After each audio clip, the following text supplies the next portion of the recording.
Okay, let's start without wasting time. Start करते हैं अपनी एनालिसिस को। बैंक निफ्टी की कल है एक्सपायरी, और एक्सपायरी पे मूव आएगा, बड़ा मूव की साइड के चांसेस हैं। अभी बताऊंगा क्यों, ऑप्शंस का डेटा किस जगह पे प्लेस है वो भी चेक करेंगे, और क्या मार्केट यहाँ से ऊपर जाएगा नीचे जाएगा वो देखने वाली बात है। बढ़िया डेटा बना हुआ है, बढ़िया सा। ठीक है, चलो स्टार्ट करते हैं।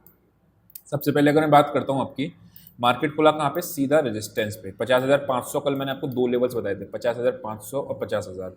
दूसरा निफ्टी में आपको जो बताया था 22,000, 24,200 के ऊपर की क्लोजिंग। अभी देखो आप, क्लोजिंग अच्छी नहीं दी है ना, बाकी सब ठीक है लेकिन क्लोजिंग अच्छी नहीं दी है। वन डे का चार्ट अगर आप देखोगे तो यहाँ पे आओगे तो अपने को तेजी के लिए क्लोजिंग कौन सी चाहिए थी, 50,500 के ऊपर की, और निफ्टी में 24,200 की। लेकिन अभी मैं आपको दिखाऊंगा डेटा किस तरीके से प्लेस है, जिसमें आपको मजा आएगा देख के। अब बहुत आसान सा है एनालिसिस। आज नहीं चला ट्रेड, आज क्या था, ऊपर खुला, उसके बाद कायदे में दो केसेस होते हैं, मैं समझना ध्यान से। अगर मार्केट का प्रीवियस डे बेरिश है और अगले दिन मार्केट गैप अप खुल जाती है तो इसके दो केसेस होते हैं। या तो मार्केट में ओपनिंग रेंज ब्रेकआउट की स्ट्रेटेजी करके आपको मूव ऊपर के साइड मिलता है, या फिर यहाँ पे प्रीवियस डे पे जो सपोर्ट होती है मार्केट वहां से नीचे सपोर्ट लेता है, देन चलता है। ये केस होता है आपका in case of gap up. ठीक है, दोनों केस नहीं चले, एक स्टॉप लॉस हिट हुआ था, एक टारगेट हिट हुआ था। अगर मैं बात करता हूँ यहाँ पे, ये देखो, ये वाला ट्रेड अपने लोगों ने इंडिकेटर पकड़ा, ये बनाया है हम लोगों ने इंडिकेटर, इसको हमने बीएमसी नाम दिया हुआ है, बिग मूव कैप्चर। ठीक है, इससे पहले सिग्नल कम देता है, लेकिन जब देता है तो बढ़िया सिग्नल देता है। ठीक है, तो ये यहाँ पे सेल का पुट शॉर्ट का सिग्नल मिला था, यहाँ पे पुट बाय का सिग्नल मिला था। ये किसी को भी चाहिए होगा इंडिकेटर तो आपको व्हाट्सएप कर देना, नंबर आपका जो व्हाट्सएप पे मेंशन होगा उसको बीएमसी करके डाल देना, तो आपको एक आइडिया लग जाएगा। ठीक है, अभी आगे बढ़ते हैं और एनालिसिस को स्टार्ट करते हैं। बहुत सिंपल रखना, ये एक जगह मार्केट कंसोलिडेट हुआ है, यानी कि आपको अगर आप ध्यान से देखोगे तो इस टाइम के बाद 2 बजे के बाद बायर और सेलर को पता नहीं चला कि मार्केट किधर की साइड मूव करेगा। हमेशा याद रखना, जब भी आप प्राइस एक्शन पे काम करते हो तो बायर और सेलर के पॉइंट ऑफ व्यू पे ही सोचना होता है कि कैसे काम करता है। अगर ये यहाँ पे कंफ्यूज हैं तो कॉल जो बेच के गए हैं अभी, तो बेचे के आराम से बैठे हुए हैं, कहाँ के नीचे, इसके नीचे, राइट। यहाँ पे जिस लोगों ने कॉल बेची होगी दिक्कत नहीं आएगी। लेकिन अगर मार्केट खुलता है गैप अप, और गैप अप खुलता है कहाँ पे, सीधा 49,900 के ऊपर, आपको ओपनिंग रेंज ब्रेकआउट की स्ट्रेटेजी को यूज करना है। शॉर्ट्स कवरिंग होने के चांसेस हैं। आज नहीं आया, आज क्योंकि सीधा रेजिस्टेंस पे जाके खुल गया, राइट। अगर रेजिस्टेंस पे जाके ना खुल के यहाँ कहीं खुलता ना इस जगह पे, तो देयर आर हाई चांसेस कि अच्छा ट्रेड बाय साइड में ऊपर की तरफ चलता। बट वो रेजिस्टेंस पे जाके जब खुलता है तो आपको बाय करने में बार बार डर लगता है कि मैं बाय करूँ नहीं करूँ, बाय करूँ नहीं करूँ, है ना, तो वो चीज़ है। एनीवेज, तो यहाँ पे अपने को कौन सा लेवल को नोट करके रखना है, 40। पहला केस अपने लोगों ने गैप अप को डिस्कस किया है, 49,865 एंड 900 के ऊपर सीधा ओपन। ठीक, दूसरा केस क्या होगा अपना, गैप डाउन ओपन सीधा 49,676। अब ये यहाँ पे जब भी गैप डाउन खुलता है ना, तो अब एक समस्या आ जाती है। ठीक है, अच्छा, बैंक निफ्टी में एक चीज़ ध्यान रखना, मैं आपको एक लेवल मार्क करके दे रहा हूँ, वो है आपका ये 48,183। इसको नोट करना, ये एक बड़ा मैजिकल सा लेवल है, बताऊंगा आगे चल के क्यों ऐसा कह रहा हूँ। अभी आगे बढ़ते हैं। ठीक है, ये आ रहा है अपना 49,670। अगर ये नीचे खुलेगा तो भी आपका एक कंटिन्यूशन में चल सकता है, बिकॉज क्या है, मार्केट आपका एक सेलिंग आया, देन आपका एक सेलिंग आया, एंड सीधे आपका कंटिन्यूशन में सेलिंग का रह सकता है अगर इधर। यानी कि दोनों केसेस में ओपनिंग रेंज ब्रेकआउट की स्ट्रेटेजी को यूज कर सकता हूँ। एक चीज़ बस समस्या रहती है, जैसे आप देखोगे यहाँ पे सुबह ट्रेड बढ़िया चला था, वो ऑप्शन तकरीबन 150 पॉइंट भागा था यहाँ से यहाँ तक ऑप्शन। अगर यहाँ के ऊपर आप देखोगे तो यहाँ से यहाँ तक 150 भागा, लेकिन फॉल्स देके मार्केट नीचे आ गया, राइट। तो वो चीज़ है, अब आ गया तो आगे क्या कर सकते हैं, कुछ कर नहीं सकते। पहले एक बार सपोर्ट देख लेते हैं कि मार्केट में प्रीवियसली सपोर्ट कहाँ है, ताकि अगर गैप डाउन खुलता है मार्केट और सीधा सपोर्ट पे जाके खुलता है तो वहाँ पे यही हरकत नहीं करनी है ना, क्योंकि जैसे यहाँ पे बाय किया सीधा, तो वहाँ पे क्या किया है हमने, सीधा से जाके बाय नहीं करना है, जैसे रेजिस्टेंस को खुला ऐसे ही सपोर्ट पे आके सीधा सेल नहीं करना है। बट सपोर्ट है कहाँ, सपोर्ट सपोर्ट सपोर्ट अगर मैं ढूंढूंगा तो इस दिन का लो, इस दिन का लो, इस दिन का हाई, ये पॉइंट आ रहा है 49,200 के आसपास। अब 49,200 के आसपास आ रहा है तो फिर उस केस में आपको थोड़ा सा वहाँ पे फिर रुकना, मान लो गैप डाउन खुल जाए और यहाँ के आसपास खुल जाए 300-400 पॉइंट खुल जाए, तो वेट करना ही अच्छा रहता है उस केस में, रादर देन कोई ट्रेड लेना।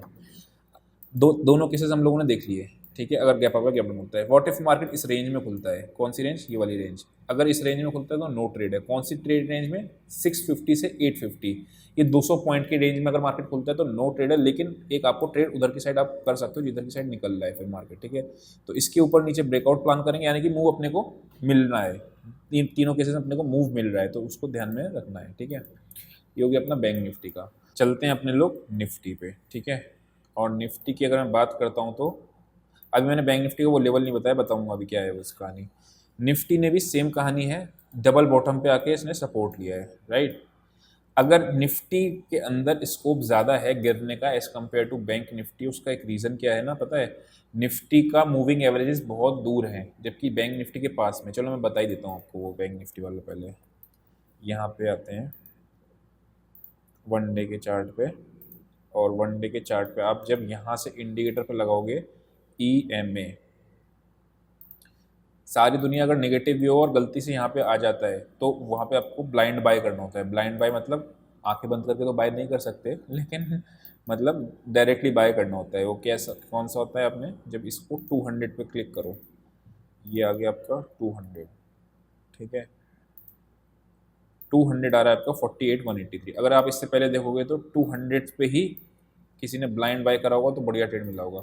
इससे पहले भी अगर आप देखोगे तो 200 मूविंग एवरेज पे ही बॉटम बना है। तो अगर किसी कारणवश मान लो ये गिरावट में इनके सब झाड़वाड़ में सब यहाँ तक आ जाता है 200 पे, तो 47,800 बहुत दूर है लेवल हालांकि, लेकिन अगर आता है तो वहाँ पे एक पोजिशनल ट्रेड या फिर जो मैंने आपको बताया था ना कि इन्वेस्टमेंट्स करने का कब सोचना होता है कि कब नहीं करना होता है, दिस इज़ द टाइम। जब ये 48,200 पे आ जाएगा तो अपने इन्वेस्टमेंट्स को स्टार्ट कर सकते हैं ना, तो अच्छा रिटर्न मिलता है उस केस में। एनीवेज आगे बढ़ते हैं और निफ्टी पे आते हैं। निफ्टी की अगर मैं बात करता हूँ तो निफ्टी में तो बहुत ही दूर है 200 मूविंग एवरेज। यहाँ पे आया था, इससे पहले आया ही नहीं है। अगर 200 देखोगे तो 25 अक्टूबर, तो यहाँ के सोचो अगर 200 पे आप वेट करो और इन्वेस्टमेंट वहाँ से कितना बढ़िया रिटर्न मिलता है। मेरा जनरली फिलॉसफी यही रहती है कि इंडेक्स अगर 200 मूविंग डे एवरेज पे आता है तब मैं इन्वेस्टमेंट अपने चालू कर देता हूँ और फिर बढ़िया होल्ड करके रखता हूँ उसको फिर। तो एनीवेज यहाँ पे अगर आप देखोगे तो निफ्टी के अंदर क्या दिख रहा है एनालिसिस। अब वापस से निफ्टी के एनालिसिस स्टार्ट करते हैं कल के लिए, ठीक है। छोटे टाइम फ्रेम पे आते हैं। कुछ छोटी छोटी बातें होती है ना, नोट करने वाली बात होती है, आगे कब काम आ जाए पता नहीं चलता है, ठीक है। तो निफ्टी में भी सेम कहानी है। यहीं पे रेजिस्टेंस पे आया, रेजिस्टेंस पे आके गिर गया, तो यानी कि मुझे क्लोजिंग चाहिए कहाँ पे? 300 के ऊपर की ही, तब ये गैप पेंडिंग पड़ा है, राइट।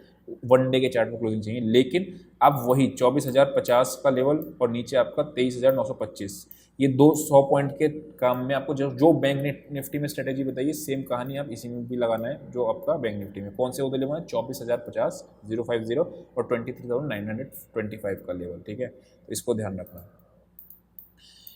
थोड़ा सा ना बस एक चीज़ को आपको फोकस करना होगा, जो मैं आपको बता रहा हूँ, ध्यान समझना। वो ये दो चीज़ है कि ध्यान रहे थोड़ा सा, क्योंकि अभी मार्केट अजीब बिहेव कर रही है, तो उसमें आपको ध्यान रखना होगा। अगर मान लो ब्रेकडाउन दे देती है तो स्टॉक्स पे ज़रूर से ज़रूर नज़र रख के रखना, SBI पे और HDFC बैंक पे और ICICI बैंक पे और अपना रिलायंस पे। क्यों?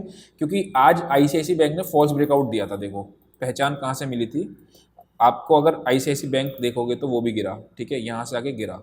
उसके बाद अगर आप देखोगे तो HDFC बैंक आपका ये भी गिरा, राइट। तो आपको जब ब्रेकआउट मिल रहा है तो लेकिन ये बैंक सपोर्ट नहीं कर रहे हैं, या फिर ब्रेकडाउन मिल रहा है लेकिन बैंक्स नहीं गिर रहे हैं, इसका मतलब क्या है? फॉल्स ब्रेकआउट या ब्रेकडाउन होने के चांसेस हैं। ध्यान से समझ के रखना है इसको, ठीक है। तो ये चीज़ आपको ध्यान में रखना है कल के लिए।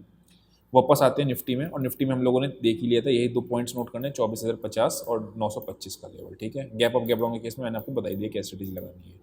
अब थोड़ा सा ऑप्शंस के डेटा पे चलते हैं। ऑप्शंस के डेटा पे चल के अपने लोग देखेंगे कहाँ पे क्या प्लेस्ड है। इतने लो पीसीआर में बेचने में डर लगता है। अभी दिखाता हूँ, निफ्टी का पीसीआर आ गया 0.48, ठीक है। तो ये कूल डाउन तो होता ही होता है, सीधा जाके आप ये समझो कि बहुत एकदम से गिरावट आएगी ज़रा सा भी इसमें, पता है क्या है? तभी मैं आपसे कह रहा हूँ कि अगर गैप अप खुलती तो शॉर्ट कवरिंग ट्रिगर हो सकती है, क्योंकि पीसीआर बहुत लो है ना। अगर पीसीआर आपका लो होता है तो उसको ध्यान से समझना होता है कि अगर गैप अप खुल जाए उस केस में। हालांकि आपको दिख क्या रहा है डेटा वाइज आपको दिख रहा है कि भैया 16 लाख आपकी कॉल शॉर्ट, कॉल्स ज़्यादा क्वांटिटी में आज ऐड नहीं हुई है, ठीक है। ये कुछ क्वांटिटी खास नहीं है, पुट्स भी कुछ खास क्वांटिटी में ऐड नहीं हुई है। 23,800 पे हुई है, ठीक है, और 23,700 पे हुई है बस। इधर आपको 24,200, यानी कि प्रीमियम मिल रहा है ना। आप समझो बात को, 72 पॉइंट्स यहाँ मिल रहे हैं सेलर को और आपका 67 पॉइंट्स यहाँ मिल रहे हैं। तो 67 और 72, 150 पॉइंट उसको मिल रहे हैं 400 पॉइंट की रेंज के लिए, राइट। तो वो इसीलिए दूर दूर करके शॉर्ट करके गया है, ये अपने को डेटा में दिख रहा है।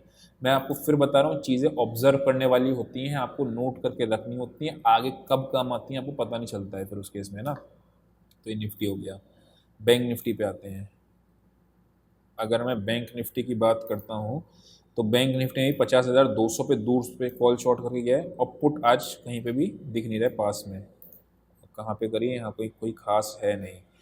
अगर मैं बात करता हूँ तो 3,43,000 पुट्स 49,700 पे है, ठीक है। तो कॉल पुट दोनों ही है, लेकिन कॉल का amount as compare to puts ज़्यादा है किसमें? बैंक निफ्टी में अगर आप देख रहे हो तो 8 लाख, 3 लाख, 3 लाख, है ना। नीचे कितना, 1 लाख। ये तो डेटा वाइज अगर आप देखोगे तो बेयरिश है, ठीक है। डेटा पे अगर आप ब्लंटली वो करोगे तो मार्केट नीचे खुलने के चांसेस ज़्यादा लग रहे हैं एज कम्पेयर टू इस पे। लेकिन अगर ऊपर खुलेगा तो स्ट्रेटेजी हम लोगों को पता ही है, डेटा हम लोगों ने देख ही लिया है। बस स्टॉक्स थोड़ा सा नोट करके रख लें, अगर ब्रेकआउट और ब्रेकडाउन आ रहा है तो स्टॉक्स कैसे बिहेव कर रहे हैं वो बहुत इंपॉर्टेंट हो जाएगा, ठीक है। तो आई होप को समझ में आया होगा। अभी के लिए इतना ही। See you next session, till then bye bye.